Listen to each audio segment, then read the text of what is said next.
sets me free. Dreams of a better tomorrow where I can just be. Loneliness surrounds me, passion sets me free. Dreams of a better tomorrow where I can just be. Music is my solace, alienation fades away. Music is my alien, music is my alien, music is my solace, alienation fades away. Music is my alien, music is my alien.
Loneliness surrounds me, passion sets me free.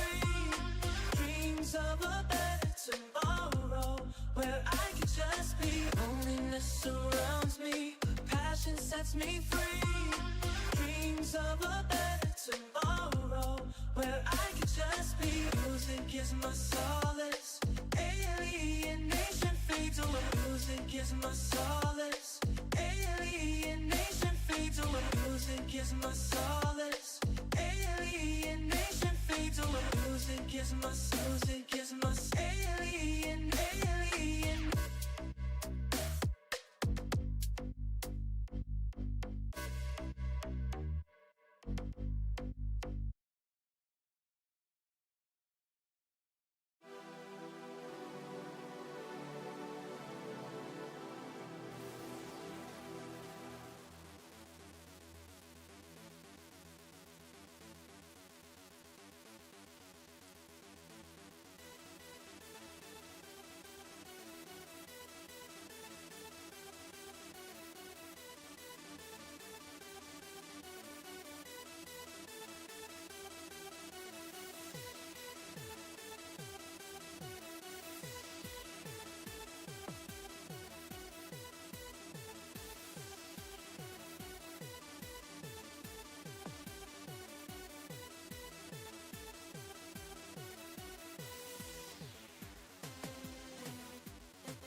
What up, my dudes?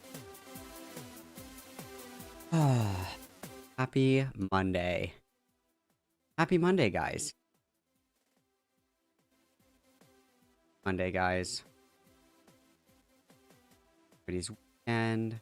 Everybody live, laugh, loving. Yada, yada, yada, yada. Let's see. My Ethernet cable was being like a huge bitch. And I had to like restart my computer, restart my router. And it's been one of those days. One of those days. Meringue Jellies is here. Here, Violet. Guess what? It's Parlor. Oxel Spark. Cammy. Caramelized Onion. Bunny. Dear Chris. Yarshmallow. Roasting Potato. Forest Fire Thunder. Don't Smoke in Bed. Hi, Smile. I hope you feel better. Also, I'm sorry my allergies are killing me today, so I've been coughing up along all day. Apologies. Veriscape is here. Laura. Worm Food. Nice. Dopamine. Arby. Mdali. Layla. Cat Sigs. Molly. Haley. We also have Intense Porpoises. Benko. Chris W. SD Retcon. Clockwork Clown. We got Molly for the big 5. Thank you, Molly. Everybody, witness, please. Witness! Love to see it. Love to see it. We also got Dragon Knight. Wait, Get a Life. Glenn. Hi Smile. Gabby. DJ Sunny. Shotgun Fox. Solar. We have... Good lord. Center 83. Red. Mako. Is internet adjacent a Malcolm approved source? Internet adjacent should take a long walk off of a short dock. Fuck internet adjacent. He can rot in a pile of his diaper rotted fucking puppy shit. That's what I think about internet adjacent.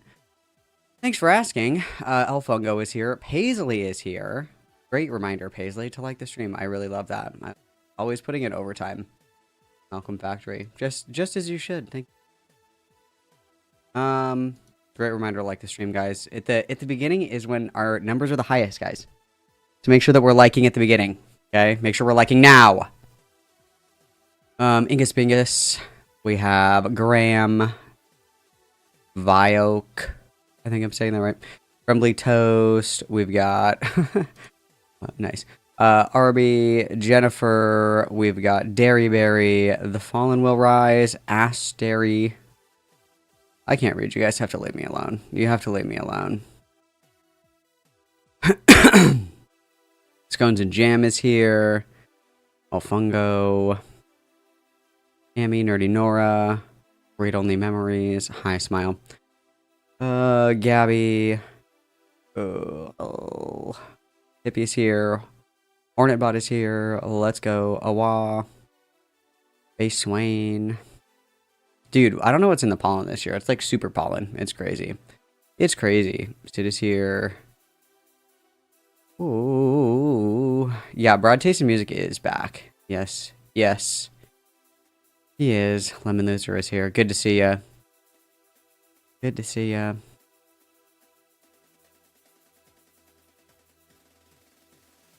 Yeah. Ellen, Bimbo Moth, and Necromancer Tori. Full house, guys. Full house. What's up, SMJ? How are you? Dude, the pollen is beating my fucking ass. Yeah, Brad came back. Brad always comes back. He goes to rehab, and then he's like, I'm sober, and I can responsibly use the internet. And then he uses the internet and gets, like, really stressed out, and then uses again, and then goes back to rehab. It's kind of like a very predictable cycle, I think. It's a very predictable cycle, so...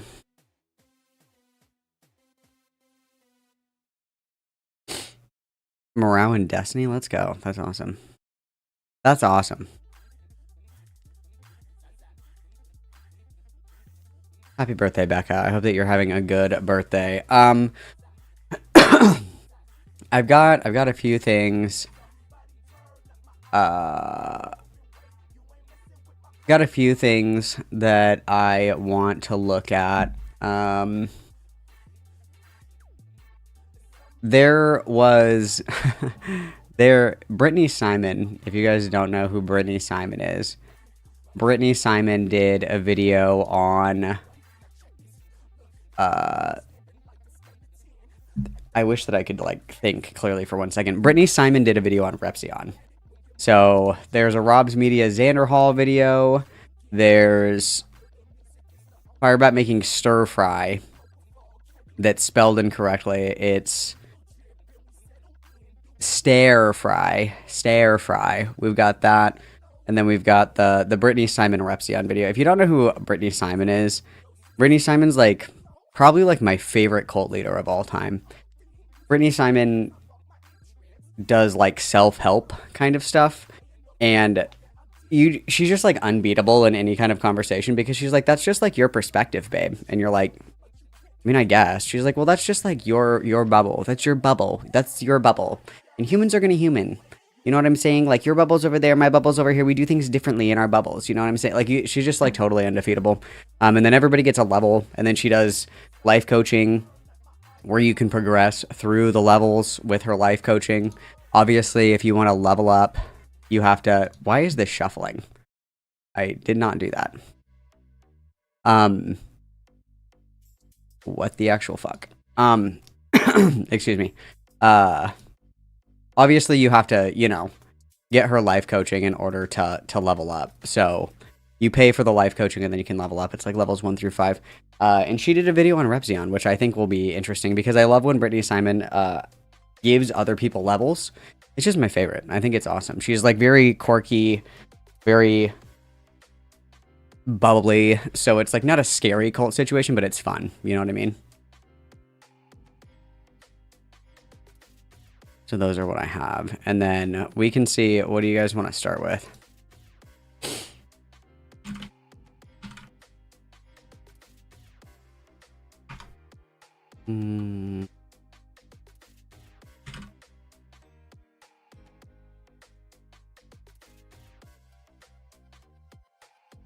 You guys tell me.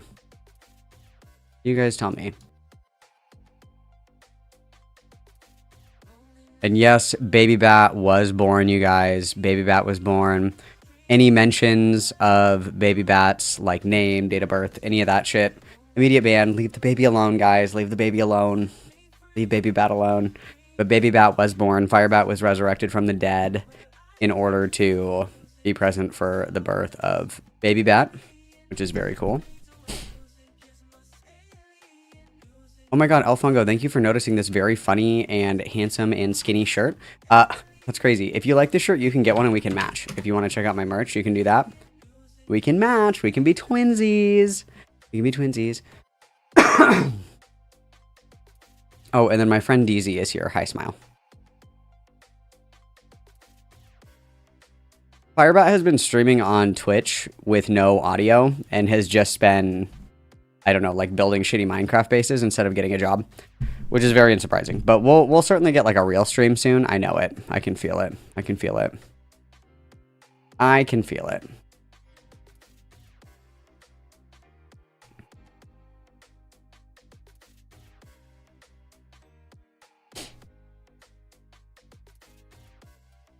I'm just catching up on chat. Yeah, pre-transition Aiden, correct.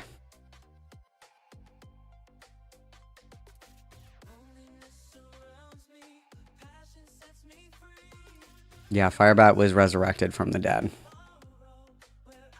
It's from about 8 months ago, but big fan of Brittany Simon.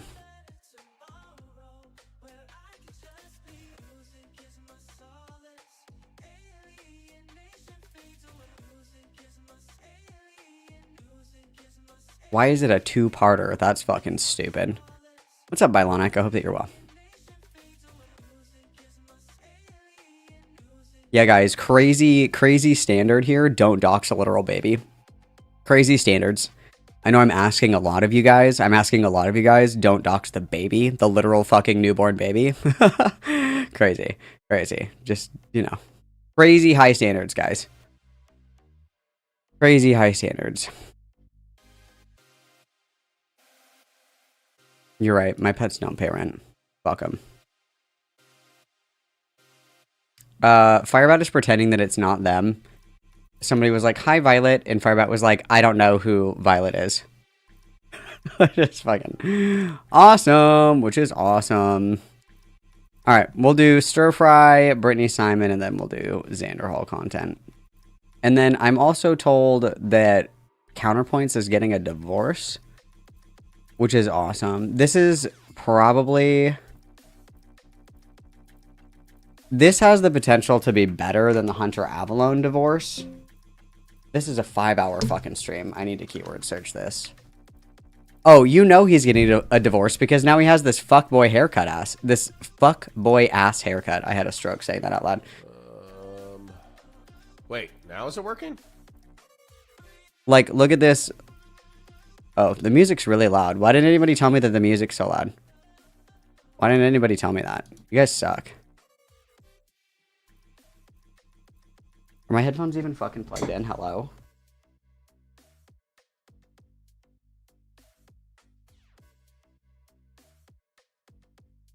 Where's the little ding? Did they get rid of that with the update? That's fucking stupid. Whatever. Look, guys, look. He's totally getting a divorce. Look at that fuckboy haircut. That haircut says recently divorced 45-year-old. That's what this haircut says. The skin fade. Oh yeah, we totally just got fucking divorced, dude. Totally. Totally. DZ, what's the timestamp for the divorce? What's the timestamp for this? I have to know. I have to know.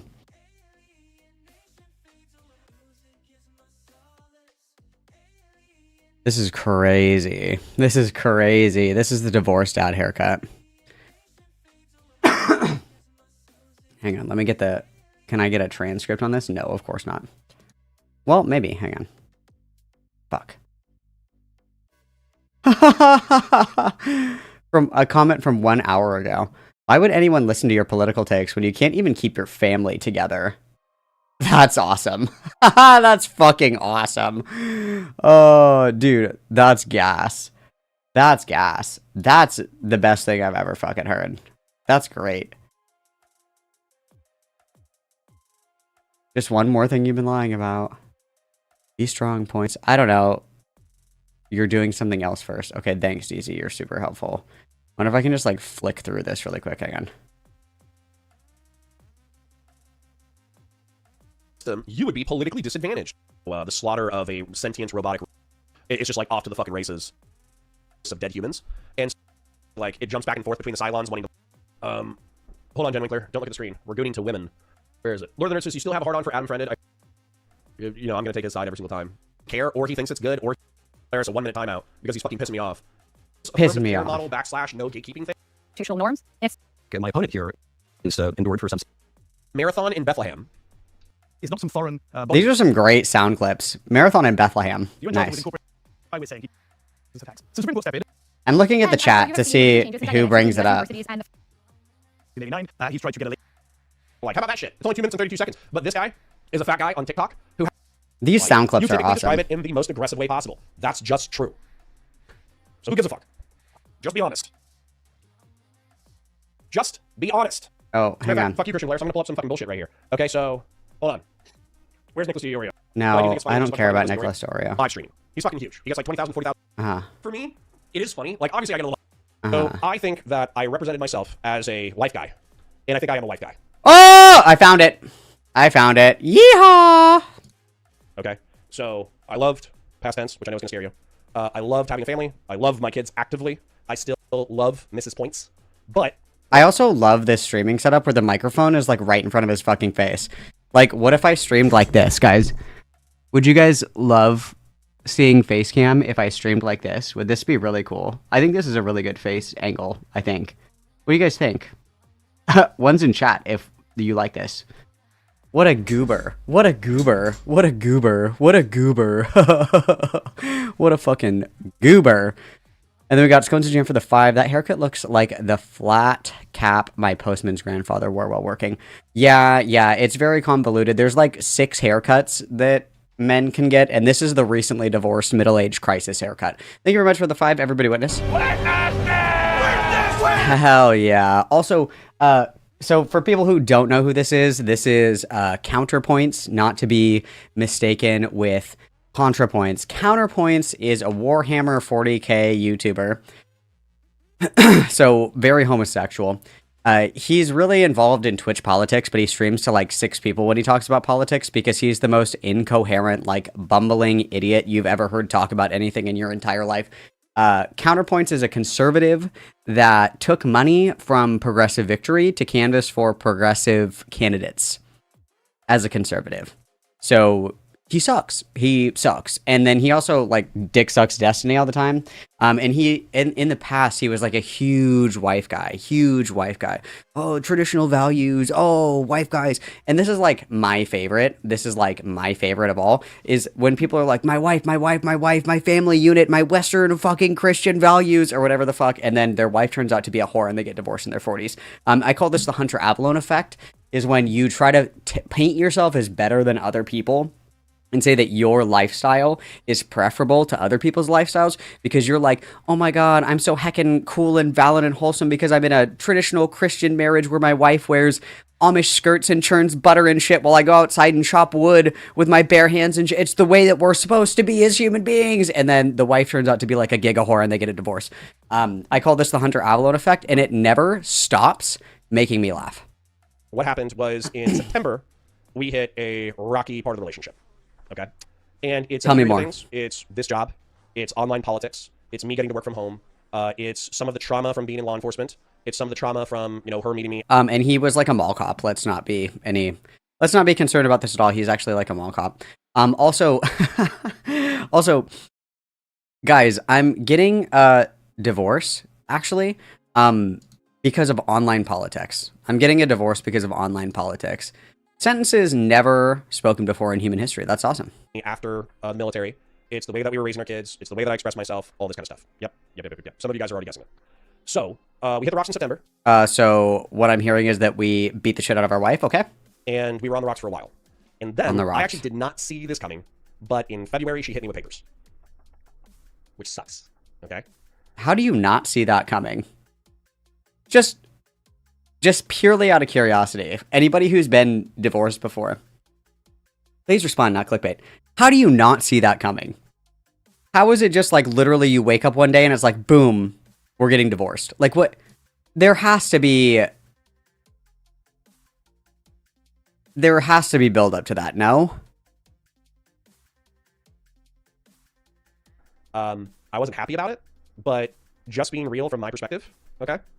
I left law enforcement for her because she asked me to, okay? So in 2019, she said, hey, like law enforcement is fucking us up. You need to leave the job because it's destroying us. And so I left law enforcement for her, which was like a very big deal to me. But there was like a lot of energy around that incident. And I can't get over the streaming setup, you guys. Like the boom arm is like across our fucking face. It's so awesome. I'm sure if you talk to her too, she would say that I articulated to her multiple times, like she would acknowledge how big of a sacrifice that was, but I don't feel like that actually resonated in behavior because effectively I took a career. I told you guys how difficult law enforcement was. It's a job that I loved, but didn't love me back. This guy was a mall cop. And I basically burned it for her, but that wasn't enough to salvage the relationship. And so we made it, for 6 years. I would say we were together for 15 years. I was loyal, dutiful to one woman for 15 years. And I don't regret anything. I got my kids. We had a lot of fun. We went on adventures together. We did a lot of serious shit. She helped me through a lot of serious shit. So I'm actually like really grateful to her in a lot of ways. And I articulated that to her. Oh, sorry. I forgot that this was on 2 times speed. Let me slow this down. I'm sorry, guys. I am, if I'm being honest, I'm a little bitter and angry about some aspects of it because I was really ready to like, I was ready to go for the next like 4 or 5 decades and die with this woman. And I mean, obviously not if you're getting hit with divorce papers, ? Obviously, like,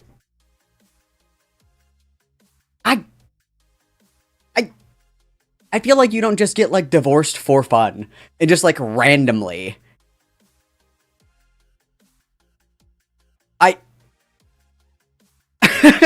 I feel like it's not just like this random where it's like, fuck, what are we gonna do this weekend? I don't know.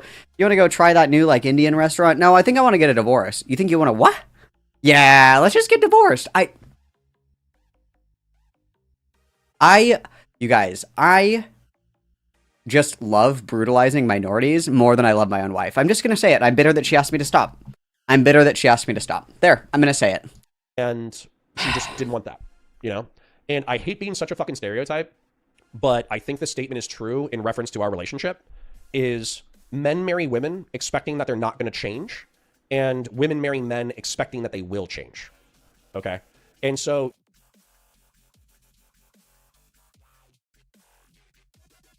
Got it. So we never matured after the age of like 19. That shows. That shows. Yep, got it. She changed, and I think she would admit that she changed through the course of our relationship. And I didn't. I'm the same guy that in my opinion, I am the same guy that I was when I was 25, 24. That's not a good thing. You should never like boastfully be like, I'm the exact same person I was 20 years ago. That's not like a good thing at all. That's not a good thing at all. Like, that's actually a really bad thing. Guys, I haven't done any changing at all in the last 20 years. That's... We met. And not only am I the same guy, but I would say that I'm like better in a lot of ways. Like, I think I'm calmer. I think I'm nicer. I don't have as stressful as a job. So we're not the same Got it. Okay, interesting. Then Bylonic for the 199, weaponized incompetence. Yeah, very true. Good one. Good one. I like that word. Witness, please. I actually like my job a lot. You know, I think I'm fairly patient. I try to be kind. I'm not kind all the time. I can be quite verbally abrasive. I think you guys know that. But anyways. I love screaming at my bitch wife. She was just sick of my shit. She was just sick of my autism. So she hit me with papers in February. She was sick of my autism. Got it. Got it. Not very fun. Not gonna lie. I feel like the military and law enforcement, I shit you not.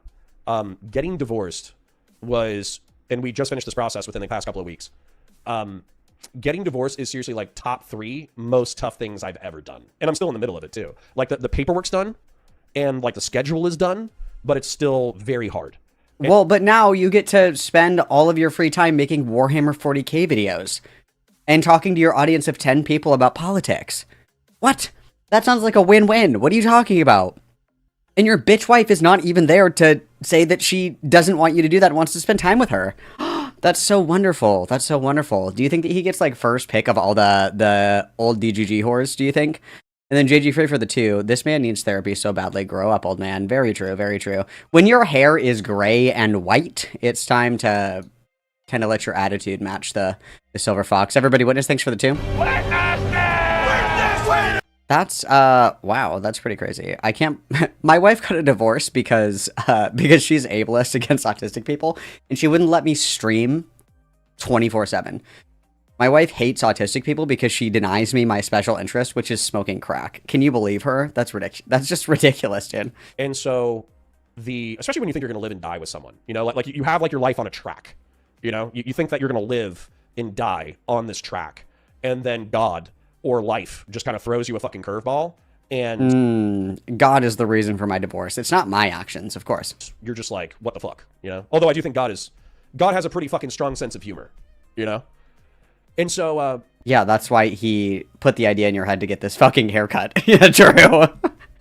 Yeah, he's got a pretty fucked up sense of humor, not gonna lie. But anyways, the point is that it wasn't a fidelity issue on my end. It wasn't a fidelity issue on her end. We actually had a pretty... no BBC, no turn down piss orgy.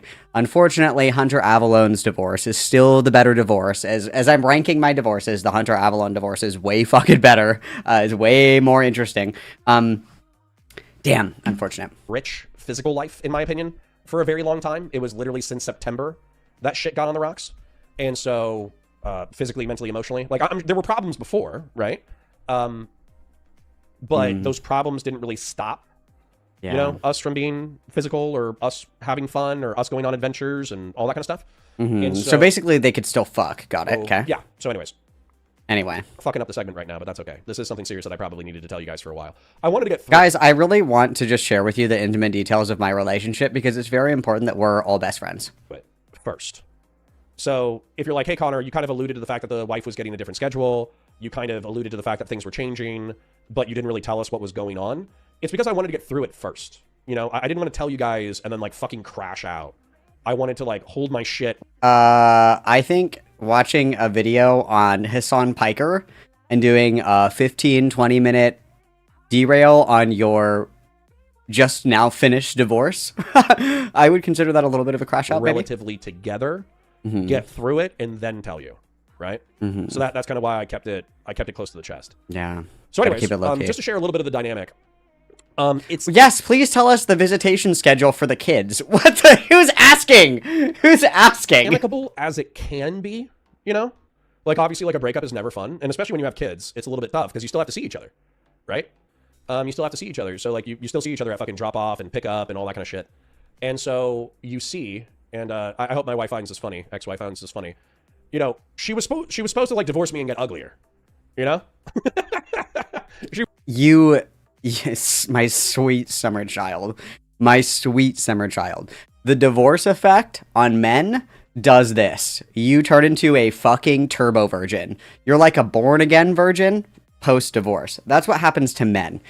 The divorce effect on women is women get hotter after they get divorced because they actually like care about their appearance again. They actually are like, wow, there's so many opportunities for me to meet men that don't fucking suck. It's time to lock the fuck in. Divorced women, always hotter. Divorced women are always hotter. Like, I'm so sorry, my sweet summer child. This is just the nature of things. Men, significant downgrade. If a man has an ex-wife, red flag run. If a woman has an ex-husband, it's like, you know that she got a BBL. I'm in. I'm fucking in, dude. Like, are you serious? This is crazy.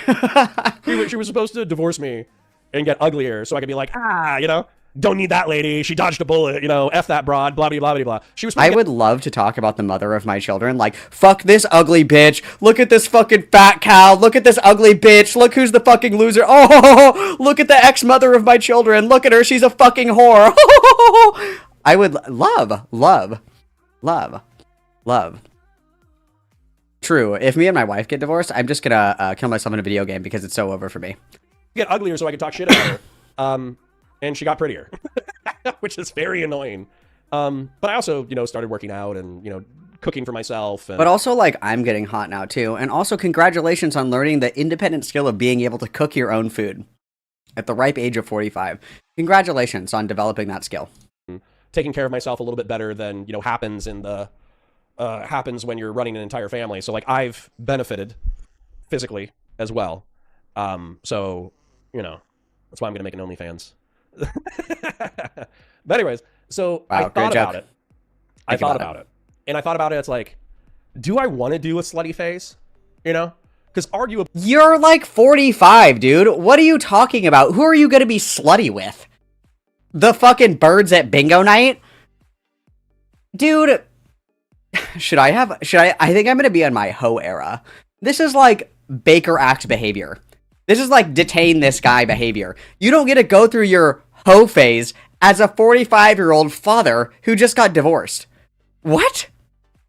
What? Dude. Probably I'm in my prime in a lot of ways. Like, obviously my neck is fucked up, my back's fucked up, I got PTSD, I'm copped out, all that kind of shit. But like, I have a cool job, I have a cool life, I have, you know, a lot of things going for me, I have ambitions, I'm not... This is what losers tell themselves because they can't fuck women.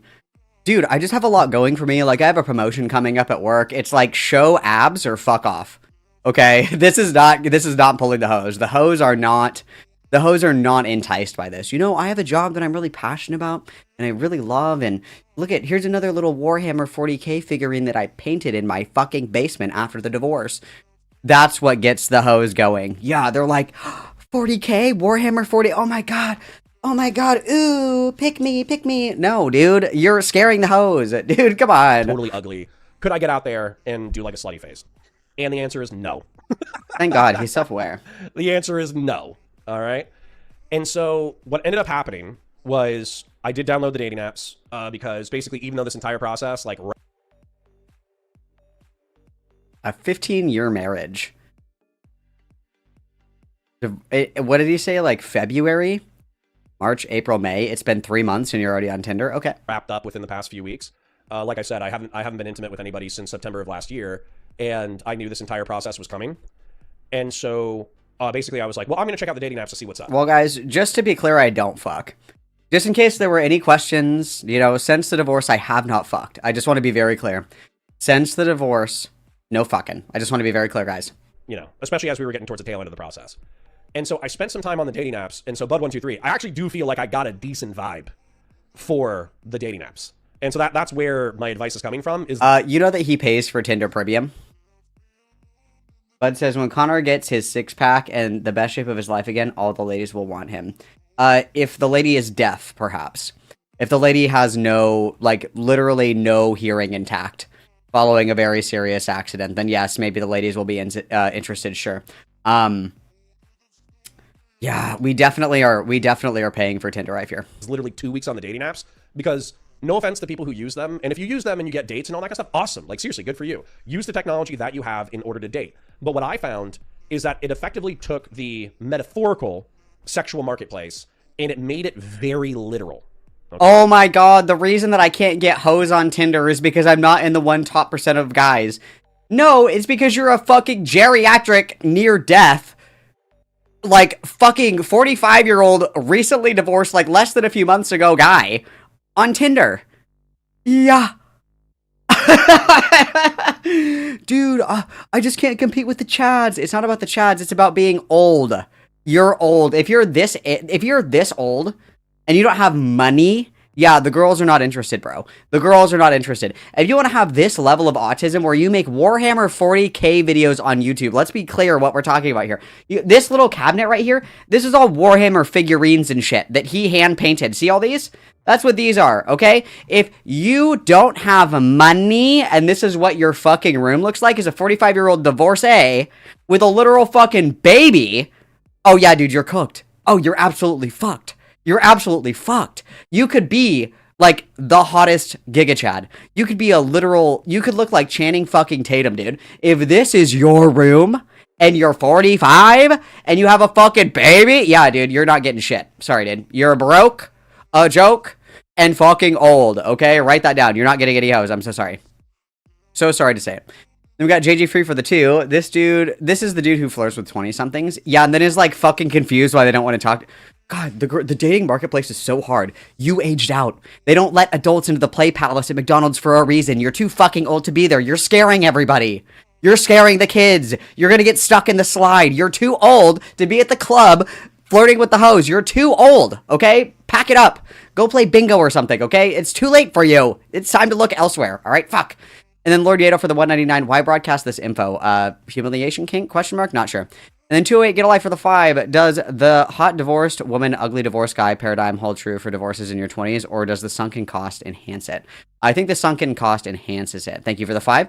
That will be a triple witness, guys. Thanks so much, everybody witness. Kyle, Counterpoints is already gone. Sorry. He's already gone. Okay. It made it very, very, very literal. So I'm going to go on a yap about the dating apps real quick. Yes, tell me about it. So, bear in mind, I only have... You're like, which dating app? No, I didn't see my ex on the dating app. Weirdly enough, I saw some friends. Weirdly enough, that's so I saw funny. a couple of friends. No, we're not getting a pile That's very art. funny. I'm going to talk about that. And actually, I'm going to put a nice, wholesome bow on the end of this. Okay? Wow, wholesome. Bet. Bennett for the membership. Thank you so much. That's very kind of you, Mamacita. Everybody witness, please. But let me tell you my experience with the dating apps real quick. Fuck it. I'll go full camera. So, oh, wow. Thank you for that. Hinge, Bumble, and all of the dating apps that were serious dating. You should be age gated. You shouldn't be allowed on any of these age gaps if you're older than age gaps. You shouldn't be allowed on any of these dating apps if you're over the age of 35. They should just lock you out, dude. Like, what is this? What is this? Golden Girls dating app? Get the fuck out of here, dude. Apps where they market themselves as like designed to be deleted, you know, where they marketed themselves as the adult place. I think they are oftentimes female oriented. And so I'm trying to go back and... it's because girls don't have to beg on their hands and knees for guys. It's like there's an oversaturation of women on... there's an oversaturation of men on dating apps because women don't have a problem like meeting guys in public. Women don't have problems with that. Men do, okay? Because men, if you reject them, they'll kill you, okay? So it's harder to engage in that conversation in public or whatever. Dating apps are oversaturated by men, and they always have been. Ashley Madison was flooded with female bots because like 98% of the user base was men. Men or women don't have like the I have to fuck right now, or I have to find a fucking boyfriend. I better get on Google and look. Women just like go out. They're more social. Like, yeah, they're very female oriented. It's because like they're trying to get women to come onto the platform because it's like 98% dudes. It's a fucking sausage fest. Tinder, Bumble, whatever the fuck. It might as well be Grindr, dude. It's like all guys on that app. It's all guys on that app. That's the reason. Bud 123 sincere advice. My experience on Bumble or Hinge, I forget which one, and especially because I put myself in as a 38-year-old, is basically women that were auto-filtered for me were women who were looking for a serious relationship. They were looking for their husband. And so what happened is I swiped and swiped and swiped and swiped and swiped and swiped. Well, yeah, because older women don't want to fuck around. They want to, like, settle down and lock it and be done. And younger women don't want whatever the fuck this is. And swiped. And truth be told, I denied, I did not swipe on a lot of people, but I swept through all the profiles that I had gotten. And within 2 weeks, yeah, try Grindr. Yeah, I'll be very popular on Grindr. Yeah, probably. But on Hinge and Bumble, I found that the people who were swiping on me for, like, 1,000 swipes, there would be one mutual that I was actually interested in going out on a date with. And then you started the text conversation.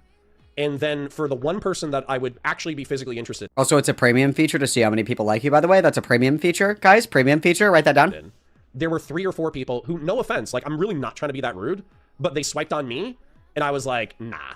Like, overweight, missing teeth, probably... Also, does anybody remember when Counterpoints had that conversation with Morale? And Morale was like, what do you think, like, how are you qualifying somebody as, like, a good person? And he was like, somebody that works hard, that takes care of themselves, is, like, not overweight. And Morale interrupted him and was like, aren't you overweight? And he was like, well, only by, like, I go to the gym, but, like, that's not what I meant. And Morale was like, well, you just said that it's, like, a moral failing if somebody's overweight. You're overweight, yes? But I go to the gym, you're also a little tubbo. Just because you're tall doesn't just immediately make your BMI magically not fat. Sorry, hate to tell you. Smoke cigarettes, looked like they shopped at Walmart. And I'm not trying to be too judgmental about it, because obviously, like, you can't control everything the way that you look. But let's just say that, like, if we were at a bar, I would not have been trying to pick them up. You know what I'm saying? They would also be running away. Like, again, we have on, like, our Warhammer 40k t-shirt and our New Balances at the club. Like, yeah, they're running too, bud. So anyways, I found that the Hinge experience, the Bumble experience, actually really discouraging because of that thing, right? And so I wasn't getting the results that I wanted. And then also with, like, the one person that I was actually interested in going on a date with, it happened 2 or 3 times. But what would happen is, for the people who weren't bots, we had, like, a texting combo for a little bit, and then the conversation just kind of dialed off. And I would ask a direct question of, like, hey, do you want to go get coffee? Do you want to do this? And they would kind of give me a non-answer. And so eventually I was just like, like, they're either talking to other Hang on, I have to boost this fucking audio. Is it just, it like, just got quieter. dudes, and they have more interesting prospects, or they're just not interested. Like, maybe I tripped a red flag or a yellow flag for them, or whatever. And so for whatever reason, they're not expressing the level of interest that I have in them back to me. And so I'm not going to dump a ton of energy into trying to, like, win their affection, because that feels cringe and gay. So I stopped doing that. I think being, like, 40 years old on a dating app is already pretty cringe and gay. I think that we're already in the cringe and gay forest. We might as well enjoy our time in the shed. Then with Tinder, the reason why, weirdly enough, I recommend Tinder over Hinge and Bumble is I know that it has the reputation of a hookup app, but the truth is that everybody's on Tinder. And what I mean by that is, like, every kind of person is on Tinder. So there's, like, fine as fuck babe gold diggers who are looking for people to take them out and spend tons of money on them. There's so that's so we've struck out in the first category because we don't have any money next. Super attractive chicks who are looking either for, like, a hot hookup, or they're looking for their husband. Then there's medium attractive chicks who have personalities, and they show off their personalities on Tinder, because, like, the first picture, I swear to God, I could give dating advice based off of 2 weeks on the dating apps. First picture is their face. You just got out of a divorce and you're gonna give dating advice. You literally just fucking got divorced, like, today, and it's like, well, guys, here's my hot dating advice. Bro, this is like getting, like, fucking be a good person advice from fucking Hitler. What are you talking about? This is how to lose weight from the star of My 600-Pound Life. What are you fucking talking about right now? I'm here to give dating advice, you guys. I'm here to give dating advice as I'm literally stepping out of the divorce hearing. You literally fucked up, like, a 15-year fucking marriage, and you're like, guys, coveted dating advice, lock in. Please, are you kidding me? Awesome. And they have a pretty face. Second picture is a body shot, and therefore you can kind of vibe on whether or not you're physically attracted to them based off of the first and second picture. Third and fourth picture are aspects of their personality. Maybe they ride horses. Maybe they shoot guns. Maybe they go fishing. Maybe they do something like that. And typically they'll post their interesting pictures, third, fourth, fifth picture. And so as a result, you get a vibe for who they are. And so basically, like... Dude, I just love filling out the vibe on Tinder.com based on the curated images that people upload to social media. That's awesome. I found. Sorry about 123 to be giving you advice off of 2 weeks of dating. Yeah, but this is beta behavior. This is beta behavior. I completely agree, Clemmy. what I found was that basically like you can make an instinctive. In my research, you guys, this is what I've also look at these teeth, dude. Scary. Judgment about whether or not you're going to be attracted to somebody and if it's a relationship worth pursuing within a few seconds of staring at somebody.